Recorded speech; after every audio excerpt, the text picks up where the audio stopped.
우리 전우자 어머니 사합니다. 사랑합니다. 축복합니다. 자, 한 번 더 인사합니다. 칭찬받는 교회가 됩시다. 칭찬받는 교회가 됩시다. 자, 오늘 우리 칭찬받는 교회가 되라 빌라델비아 교회란 제목으로 말씀을 전하겠습니다. 사도 요한이 소아시아에 있는 교회를 향해 말씀을 전할 때 7교회 모두가 다 칭찬을 받는 것은 아니었습니다. 특히 칭찬만 받은 교회, 또 책망만 받은 교회가 있는데 분명한 이 차이는 믿음이 있고 없고의 차이입니다. 믿음이 있다고는 하나 말씀과 기도가 없었던 교회 여지없이 우리 주님께로부터 책망을 받습니다. 7교회 가운데 가장 눈여겨보게 되는 교회 어떤 교회입니까? 칭찬만 받는 교회라 할 수 있지 않겠어요? 오늘도 그렇고 지난주에도 우리가 살펴본 칭찬만 받은 교회로 서머나 교회 그리고 오늘 빌라델비아 교회가 있습니다. 하지만 이 칭찬은 받았는데 또 책망을 받은 교회도 있어요. 왜 책망을 받았을까라는 그런 생각도 하게 됩니다. 그 교회들을 유심히 살펴보면 칭찬의 이유가 너무나도 분명합니다. 에베소 교회가 그렇죠. 인내가 있었어요. 잘 견뎠습니다. 게으르지도 않습니다. 그런데 문제는 처음 사랑을 잃어버렸다라고 말씀을 합니다. 뭐든지 잘 감당합니다. 하지만 가슴이 냉랭합니다. 단순히 주어진 일들은 하는데 뜨거운 예수님의 심장이 없는 거예요. 감동이 없습니다. 은혜가 없는 거예요. 또 버가모 교회도 악한 사람들의 위협 속에서도 굳건하게 믿음을 잘 지킵니다. 죽임을 당할 때 환난과 박해가 그들에게 엄습해 올 때 믿음을 저버리지 않아요. 하지만 우상의 제물을 먹습니다. 음행을 행합니다. 진리에 대한 경계조차도 굉장히 모호한 거예요. 잘못된 것들까지 모두 다 용납해서 수용합니다. 그러니 책망을 받습니다. 두아디라 교회 사랑과 섬김이 있었어요. 참 착하고 좋은 마음을 품은 것 같습니다. 하지만 역시 거짓 전도자들의 꾀임에 쉽게 넘어갔더라 이렇게 얘기를 합니다. 그래서 회개할 기회가 그들에게 주어졌어요. 하지만 회개하지 않습니다. 그래서 책망을 받아요.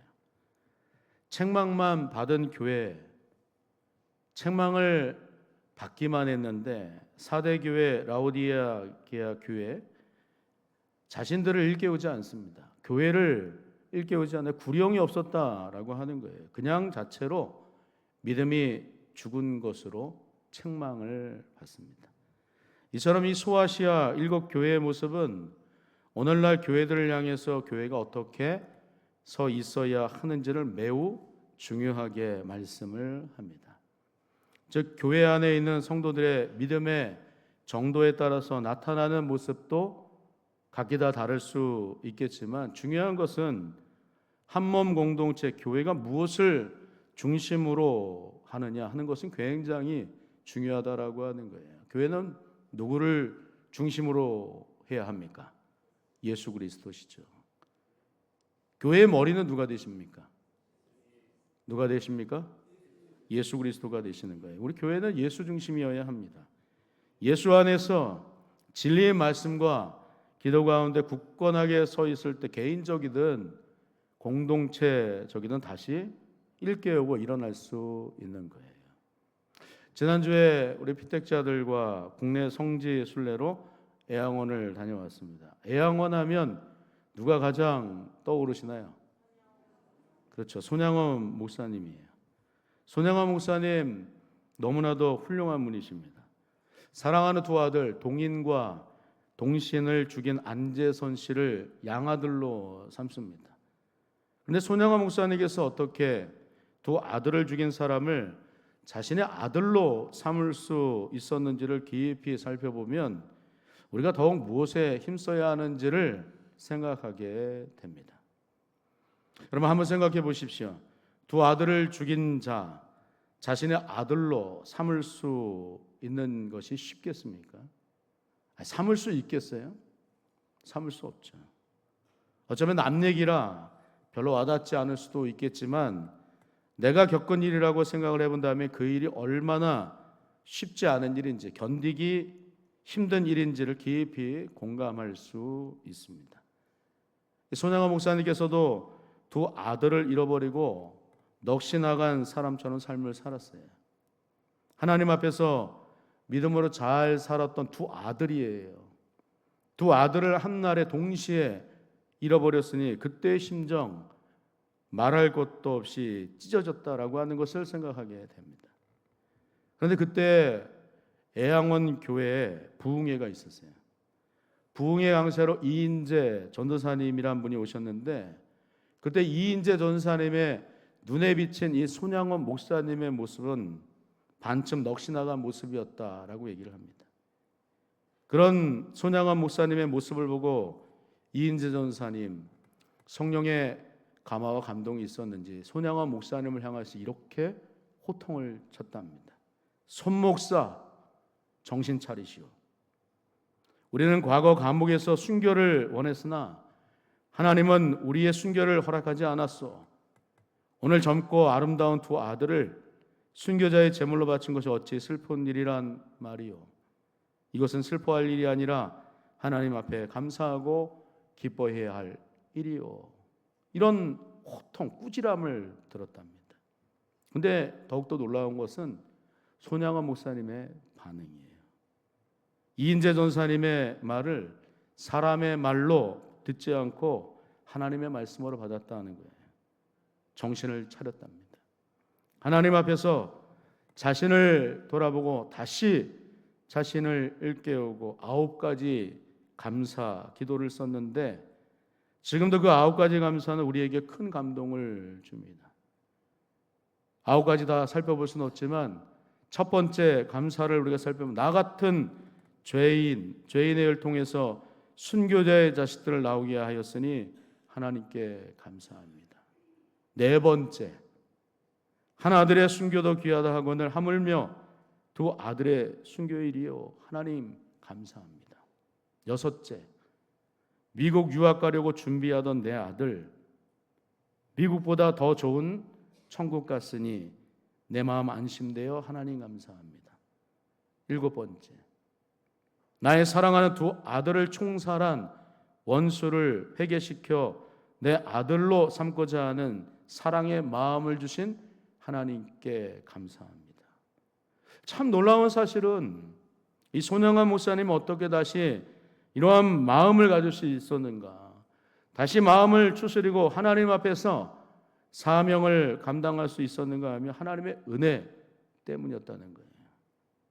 긍휼히 여기셔서 불쌍히 여기셔서 은혜를 베푸신 하나님의 놀라우신 섭리 때문이라고 하는 거예요. 그런데 더욱더 놀라운 것은 무엇인가 하면 그 이전부터 손양원 목사님의 삶은 어떠하였는가 하면 말씀과 기도했다라고 하는 거예요. 오직 말씀과 기도로 삶을 살았다라고 하는 거예요. 그 점에 있어서 우리는 하나님의 은혜를 받을 만한 거리가 있어야 되는 거예요. 과거에서부터 지금까지 차곡차곡 우리의 삶을 하나님 앞에 드리기를 힘쓰는 그런 모습이 우리 모습이어야 할 줄로 믿습니다. 기도의 삶, 말씀의 삶이 있어야 되는 거예요. 하나님께서 긍휼히 여겨주셨다. 그렇게 손양원 목사님을 평가합니다.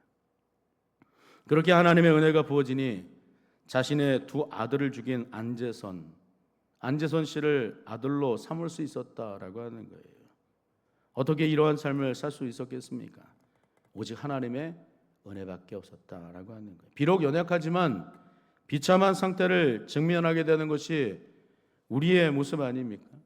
그 가운데 있는 우리를 하나님께서 긍휼히 여겨주셔야만 하는 거예요. 불쌍히 여겨주셔야만 하는 것입니다. 혹자들은 사람이 자신의 비참한 상태 속에 있으면 그 비참한 어려운 일들 속에서 그냥 함몰되어져서 헤어나올 수 없는 그런 삶을 살 수밖에 없다라고 얘기를 해요. 하나님을 바라볼 수 없다고도 말합니다. 그런데 그 비참한 속에 있는 우리를 누가 보시는가? 이것이 중요한 거예요. 그 어렵고 힘들고 연약함 가운데 비참함 속에 있는 우리를 누가 보시는가? 하나님께서 보시는 줄로 믿습니다. 하나님께서 은혜를 베풀어 주시면 우리는 살게 되는 거예요. 하나님께서는 자기 사람을 사랑하시되 끝까지 사랑하신다 말씀을 하십니다. 이내라고 얘기를 해요.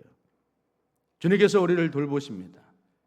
연약한 상태로 우리를 두시지 않습니다. 반드시 일어나게 하십니다. 왜냐하면 하나님은 자기의 백성의 연약함과 비참함을 외면하지 않으시기 때문입니다. 사랑하는 성도 여러분, 지난주 서머나 교회를 향해서 하셨던 칭찬하시는 주님의 말씀 무엇인지 기억을 하십니까? 요한계시록 2장 9절의 말씀 가운데 이렇게 얘기를 해요. 요한계시록 2장 9절의 말씀 한번 같이 한번 읽어볼까요? 같이 읽습니다. 시작. 내가 내 환난과 궁핍을 알거니와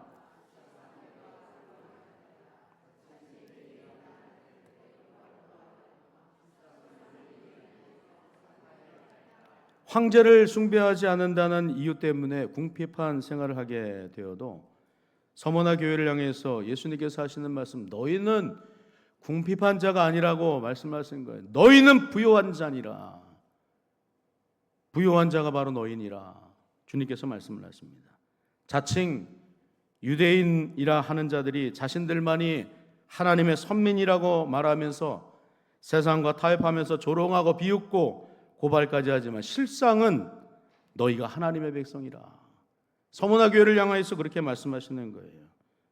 그렇게 은혜를 힘입어 서머나 교회는 환난과 궁핍함 속에서도 자신을 위해서 부요한 자로서 가난하게 되신 예수님을 붙잡고 삽니다. 그래서 칭찬받는 거예요. 칭찬받는 교회는 하나님의 은혜가 충만한 줄로 믿습니다. 칭찬받는 성도는 주님의 은혜로 사는 거예요. 하나님의 말씀을 통해서 우리 교회도 예수님의 생명이 우리 안에 충만해서 칭찬받는 우리 열린교회 성도들 되실 수 있기를 주님의 이름으로 축원합니다. 그런 의미 속에서 오늘 본문에서 말씀하고 있는 빌라델비아 교회를 살펴볼 때 그 교회는 어떤 교회였는가?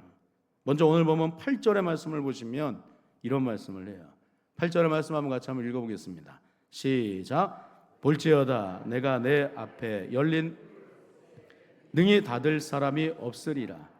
내가 내 행위를 아노니 내가 작은 능력을 가지고서도 내 말을 지키며 내 이름을 배반하지 아니하였도다. 할렐루야. 중간에 말씀을 보시면 내가 내 행위를 안다. 네가 작은 능력을 가지고서도 내 말을 지키며 내 이름을 배반하지 아니하였도다. 이 말씀을 하세요. 여러분, 우리가 믿음으로 산다고 하면서도 늘 착각하고 오해하기 쉬운 것은 우리에게 능력이 있어야 한다라고 생각하는 거예요. 내가 능력이 있으면 되지. 물론 우리 능력이 있어야 합니다. 하지만 그 능력이 누구 안에 있어야 하는지를 놓치면 안 되는 거예요. 우리의 능력은 누구 안에 있어야 합니까? 예수 안에 있어야 하는 줄로 믿습니다. 지금 빌라델비아 교회를 향해서 하는 말은 능력이 큰 사람이 쓰임을 받는 것이 아니라 작은 능력을 가지고서도 주님 안에 있으면서 주님께 모든 것을 맡기고 순종하는 자, 충성하는 자가 쓰임을 받는다 말씀을 합니다. 작은 능력으로 주님 앞에 맡기는 거예요. 요즘 새벽마다 요한복음을 살펴보는데 예수님께서 오병이의 표적으로 예수님이 누구신지를 자주 이렇게 나타내 보여주십니다. 예수님께서 큰 무리가 자신에게 오는 것을 보시고 제자 중 빌립에게 이러한 말씀을 전하세요. 우리가 어디서 떡을 사서 이 사람들을 먹일 수 있겠니? 라고 이렇게 물으세요. 그랬더니 빌립이 각 사람으로 조금씩 받게 할지라도 200데나리온의 떡이 부족하리이다. 이렇게 얘기를 합니다. 200데나리온의 떡이 있어야 된다라고 얘기를 해요. 200데나리온. 노동자가 200일 동안 아무 일도 하지 않고 열심히 일만 해서 얻을 수 있는 그 가치가 바로 200데나리온. 오늘날 우리식으로 계산해 보면 2천만 원 정도 되지 않을까요? 그러니까 빌립은 지금 예수님께로 온 무리를 우리가 먹일 수 없습니다. 불가능합니다. 어디서 사서 먹일 수 있겠습니까? 안 됩니다. 라고 이렇게 얘기를 하는 거예요. 그러자 또 다른 제자 하나가 요한복음 6장 9절 상반절의 말씀 보시니까 이런 얘기를 해요. 여기 한 아이가 있어. 보리떡 5개와 물고기 2마리를 가지고 있나이다. 여러분 이 장면을 한번 머릿속에 상상해 보세요. 주변에 수많은 사람들이 질비하게 늘어져 있습니다. 보리떡 5개, 물고기 2마리, 주님의 손에 내민 그 조그마한 음식이 얼마나 초라해 보입니까? 한 사람이 먹어도 양이 차지 않은 물고기 2마리와 보리떡 5개인데, 근데 그것을 예수님께서 받으세요. 그 작은 것을 가지고 예수님께서 축사하십니다. 그랬더니 장정만 5,000명이 먹고 남은 강주리가 12강주리였다라고 얘기를 하세요. 요한복음 6장 13절의 말씀이 그렇습니다. 이에 거두니 보리떡 5개로 먹고 남은 조각이 12바구니에 찼더라. 여러분 무엇을 말씀하는 것입니까? 우리의 것이 아무리 작고 보잘것없다고 해도 예수님께 맡기면 예수님께서는 반드시 기적을 베푸시는 줄로 믿습니다. 누구의 손안에 있어야 하는 거예요? 내 손안입니까? 주님의 손안입니까? 주님의 손안에 있어야 하는 거예요. 주님께 맡겨야 하는 거예요. 그런 의미 속에서 우리 자신도 그렇지만 우리 가정도 마찬가지예요. 우리 일터도 마찬가지고 우리 직장도 우리의 모든 기업, 사업처도 마찬가지입니다. 비록 작고 보잘것없지만 작은 능력이지만 주님께 맡길 때 큰 능력이 나타나게 하여 주옵소서. 우리 그렇게 기도할 수 있어야 하는 거예요. 주님께 모든 것을 맡길 때 큰 능력을 보게 될 줄로 믿습니다. 끝까지 예수 그리스도를 바라보면서 금보다 더 귀한 확실한 믿음을 가지고 우리는 삶을 살 수 있어야 돼요. 마지막까지 믿음으로 살아야 합니다. 베드로전서 1장 7절의 말씀을 보니 베드로 사도가 이런 말씀을 하세요. 너희 믿음의 확실함은 불로 연단하여도 없어질 금보다 더 귀하여 예수 그리스도께서 나타나실 때 칭찬과 영광과 존귀를 얻게 할 것이니라. 마지막 때 모든 우리가 가지고 있는 공력 다 불타 없어지고 말지만 유일하게 남는 건 믿음이라는 거예요. 예수 그리스도가 남는다라고 하는 거예요. 할렐루야. 예수 그리스도를 향한 믿음의 확실함 가지고 우리가 삶을 살 수 있어야 하는 거예요. 끝까지 마지막 때까지 우리가 붙들어야 될 것, 예수 그리스도를 향한 믿음이라고 하는 거예요. 두 번째로 오늘 10절의 말씀을 보시면 빌라델비아 교회 인내의 말씀을 지키는 교회였다라고 이렇게 말씀을 합니다. 10절의 말씀 한번 같이 한번 읽어볼게요. 시작. 내가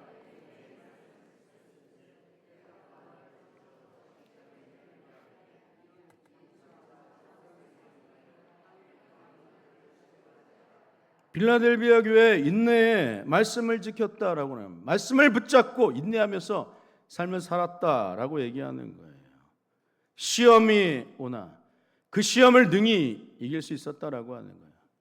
우리 주님께서는 우리의 믿음을 달아보세요. 테스트하십니다. 유혹하여 넘어뜨리고 잡아들여 일어나지 못하도록 만드는 것이 아니라 우리의 믿음의 경중을 시험하실 수 있다라고 하는 거예요. 출애굽기 안에서 이스라엘 백성들의 모습을 우리가 살펴보면 이스라엘 백성들 광야 가운데 있을 때 인내하지 못했습니다. 그들의 입에는 늘 불평과 원망이 있었어요. 왜냐하면 바로 눈앞에 보여진 시험들 때문이었습니다. 왜 이스라엘 백성들이 인내하지 못하였는가? 애굽에서 구원하신 하나님을 바라보지 못했기 때문입니다. 그들은 하나님을 기다리기보다는 황량한 광야만을 보았기 때문이에요. 애굽에서 구원하신, 탈출시킨 하나님께서 모든 인생의 과정 속에서 능히 우리를 구원하실 것이다라고 하는 것, 우리의 먹고 마시는 모든 문제까지도 해결하실 수 있는 분이라고 하는 주님을 바라보지 않았기 때문에 늘 불평과 원망만 할 수밖에 없었다라고 하는 거예요. 그들의 불평과 원망, 출애굽기 14장 11절의 말씀을 보시면 이렇게 말씀합니다. 한번 같이 한번 읽어볼게요. 시작. 그들이 또 모세에게 이르되 애굽에 매장지가 없어서 당신이 우리를 이끌어내어 이 광야에서 죽게 하느냐? 어찌하여 당신이 우리를 애굽에서 이끌어내어 우리에게 이같이 하느냐? 왜 이끌어냈느냐라고 하는 거예요. 왜 이끌어냈냐고. 광야에서 죽게 만들려고 우리를 이끌어내어 지금 이 지경에 이르게 하였느냐? 원망과 불평만 쏟아내고 있는 이스라엘 백성들의 기다리지 못하는, 주님을 바라보지 못하는, 믿음이 없는 불신앙적인 모습을 우리가 발견하게 됩니다. 인내하지 못했기 때문이라는 거예요. 기다리지 못했기 때문입니다. 반면에 여호수아와 갈렙은 어떻습니까? 약속의 말씀, 하나님의 약속의 말씀은 반드시 이루어집니다. 우리를 들여보내실 것입니다. 하나님 바라봅시다. 결국 여호수아와 갈렙은 광야에서 죽는 것이 아니라 자신들이 들어가게 될 약속의 땅을 바라보고 들어갈 수 있는 은혜를 받습니다. 광야 40년 동안 끝까지 인내하는 거예요. 기다릴 줄 아는 그런 믿음이 필요합니다. 인내하는 믿음이 우리에게 필요합니다.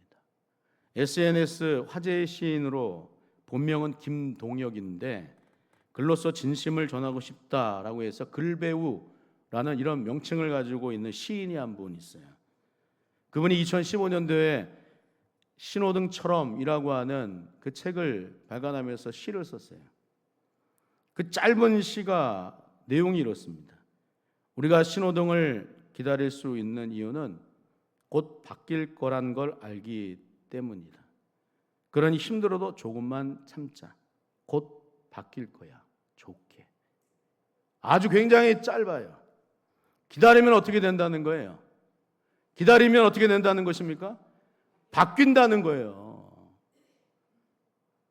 기다리면 건너갈 수 있게 된다라고 하는 것을 얘기를 합니다. 그래서 오늘 마지막 세 번째로 사도 요한은 오늘 보면 11절에서 이러한 말씀을 빌라델비아 교회를 향해서 하고 있어요. 내가 속히 오리니 내가 가진 것을 굳게 잡아 아무도 내 면류관을 빼앗지 못하게 하라. 기다리라, 오래 참으라, 인내하라. 네 면류관을 그 어느 누구도 빼앗지 못하게 하라. 이런 말씀으로 그들을 위로합니다. 우리 주님께서 우리의 머리 위에 씌워질 면류관, 생명의 관을 세상의 어떤 것들도 빼앗지 못하게 하라. 그들 촉구하고 있는 거예요. 여러분, 이 말씀은 서문화 교회를 향해서 지난주에 우리가 말씀 살펴봤던 계시록 2장 10절 하반절의 말씀과 동일하다 생각되지 않으십니까? 계시록 2장 10절 하반절의 말씀이 이래요. 같이 한번 읽어볼게요. 시작. 너희가 10일 동안 환난을 받으리라. 내가 죽도록 충성하라. 그리하면 내가 생명의 관을 내게 주리라. 할렐루야. 10일 동안이라고 정해놨어요. 이게 뭘 말하는 것입니까? 제한적이라는 거예요. 영원하지 않다라고 하는 것을 말하는 거예요. 금방 지나가게 된다. 고난이 영원하지 않는다라고 하는 것을 말씀하는 거예요. 그러니 견뎌라, 인내하라. 반드시 이기는 자는 생명의 관을 내 머리 위에 씌우리라. 할렐루야. 우리 주님께서 하시는 말씀이 그런 거예요. 또 12절 상반절의 말씀을 보시면 오늘 보면 이런 얘기를 합니다. 이기는 자는 내 하나님의 성전의 기둥이 되게 하리니 그가 결코 다시 나가지 아니하리라. 이기는 자는 내 하나님의 성전에 무엇이 되게 하신답니까? 기둥이 되게 하신다라고 얘기를 해요. 성전의 기둥은 무엇인가를 지지하고 바로 세운다라고 하는 의미를 갖기도 하지만 또 믿을 만한 사람을 한 공동체 안에 일꾼으로 세운다라고 말할 때 기둥이라고 하는 말을 사용하는 거예요. 여기서의 기둥은 바르게 세워진 믿을 만한 존재를 뜻하는 것으로 빌라델비아 교회를 말씀하고 있는 거예요. 기둥이라고 하는 것, 특별히 성전의 기둥이라고 하는 것을 우리가 생각을 해볼 때 구약에서 솔로몬이 성전을 짓고 난 다음에 성전 앞에 두 기둥을 세워놓지 않습니까? 야긴과 보아스. 야긴이라고 하는 말은 그가 세우다, 보아스라고 하는 말은 그 안에 힘이 있다라고 하네요. 그 기둥 자체에 힘이 있는 것이 아니라 이면적인 의미는 주님 안에, 하나님 안에 능력이 있다라고 얘기하는 거예요. 그러니까 너희가 믿을 만한 하나님을 온전히 바라봐라 라고 하는 그런 놀라운 의미가 있는 줄로 믿습니다. 빌라델비아 교회, 여러 많은 교회와 같이 많은 어려움이 있었어요. 수도 없이 많은 갈등이 있었습니다. 회당에서 추방당하고 유대인들로부터 고발을 당하는 것뿐만 아니라 저들은 하나님의 백성이 아니라 이런 비방까지도 몸소다 당하였다라고 하는 거예요. 그러나 오늘 12절 하반절에 이런 말씀을 하십니다.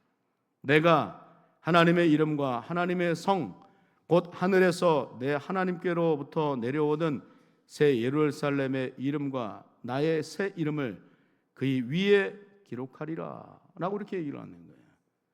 이기는 자에게 하나님의 이름, 새 예루살렘의 이름, 예수님의 새로운 이름을 기록하여 그 안에 새기겠다라고 하는 것을 말하는 거예요. 창세기서를 볼 때 아브라함에게 하나님께서 언약하시죠. 약속의 말씀을 주십니다. 내가 너를 큰 민족 세우겠다. 내 이름을 창대하게 하겠다. 너를 축복하는 자는 축복하겠지만 너를 저주하는 자는 반드시 내가 저주하리라. 너를 통해서 하나님의 놀라운 일들을 이루어가겠다. 하나님께서 말씀하세요. 그러면서 하나님께서 언약의 증표로 무엇을 주시는가 하면 그 이름 바꿔주는 거예요. 아브람에서 아브라함, 사레에서 사라. 이름 안에 하나님의 인선을 콕 집어넣어 주시는 거예요. 이름을 새겨주시는 거예요. 하나님의 이름을. 내가 반드시 너와 맺은 언약은 이루고야 말겠다. 뿐만 아니라 몸에도 새겨주십니다. 약속의 백성들 할례를 통하여서 하나님의 놀라우신 언약, 약속의 말씀을 그들의 몸에 새겨주는 거예요. 이름에도 새겨주시지만 몸에다도 새겨주시면서 하나님은 신실하신 분이시다. 반드시 말씀하신 바를 이행하고 성취해 나가시는 분이시다. 그 사실을 말씀하는 거예요. 오늘 빌라델비아 교회가 바로 이런 은혜를 받은 거예요. 마지막에 주님이 오실 때 예수님과 함께 그분의 주권 아래에서 누리게 될 영광, 그 영광을 기둥에다 새겨주시는 거예요. 하나님의 이름으로. 그러므로 여러분, 우리 어떻게 살면 살아야 되겠습니까? 우리도 오늘 칭찬받는 빌라델비아 교회처럼 진리이신 주님의 말씀을 붙잡고 늘 마지막 때를 염두에 두면서 오늘도 주님의 말씀 앞에 머리를 조아리나이다.